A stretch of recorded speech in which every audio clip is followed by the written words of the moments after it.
value as humans. We value people, we value emotions, but above all things, we value things. We value our phones, our laptops, our Netflix accounts, and all that. There's a quote by Aziz Ansari in the show Parks and Recreation. He says, love fades away, but things are forever. I mean, it's a funny quote, but it highlights the obsession we have with our things and how we value them. Today, I'm going to talk about phishing, its misconceptions, its realities, and how it threatens the things we hold most dear. First of all, I want to make one thing clear. That's phishing, not with a rod. It's completely different, right? Phishing, a piece done by Tech Terms defines phishing as the process by which confidential or personal information is acquired through false messages by trustworthy sources.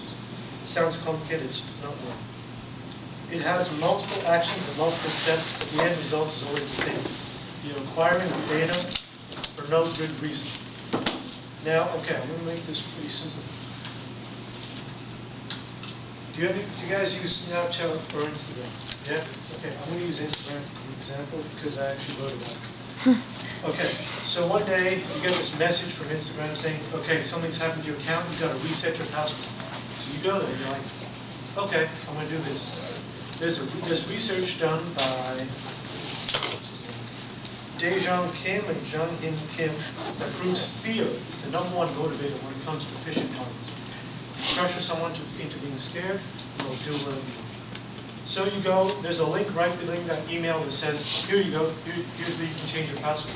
So you log in, you click that link, it takes you to a website. You're like, what do I do here? You change your password, you do everything. And why would you not trust them? It's instant. You know it well enough, it looks normal, everything feels normal. You do that, you log off, you move on with your life. Never think back at it again. But sometimes that's not all that happens. Sometimes you get phished. That email you got sent is a fake email. The website, fake website, really well made, but it's fake. Now they have every single piece of information that you gave to them. Everything you had, you gave to them. Here's the thing, they didn't hack you. You gave it to them voluntarily. I mean, it's not a big deal when you think about it. It's just like, okay, it's just instant.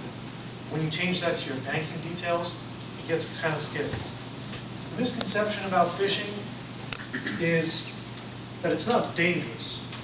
It's not dangerous. You ever see in the movies, there's always a hacker doing his own thing, but there's never a phisher because not many people know about them, and that's kind of why they always work.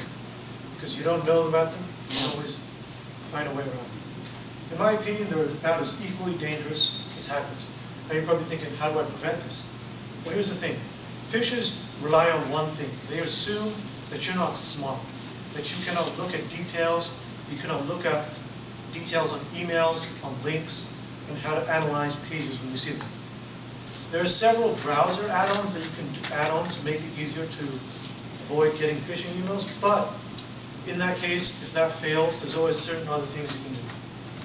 According to a CNN article by Chris Carrillo, one of the first things you want to do is look at the emails with the actual address.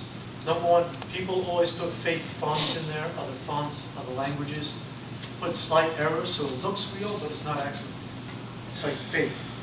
Another thing they do is once you click that link, it'll take you to a completely fake page. It looks real, but it will have certain tellings that will tell you if it's real or not. The #1 thing a real company will do when you're trying to change your password is ask you for some form of confirmation. Like you probably lost the password too, they probably sent you a text to your phone. Say, here you go, here's the text. Or an email to a separate email account.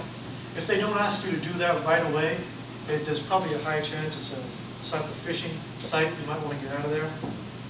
But here's the thing, there's only one thing to remember. It's one thing. Really look detail. My bad, that's 3 things. Okay, so to recap, I went through the meaning of phishing, how it came along, its realities, and how it threatens things we hold most dear. And one thing is, people, when they lose things, they tend to blame other people. It's human nature, it's just what we do. So if you've ever taken someone's phone for a second they'll come back, they'll look around and say, wow, I lost my phone. They'll start looking around for it. But later, they'll start looking at the people around them and saying, did you take it?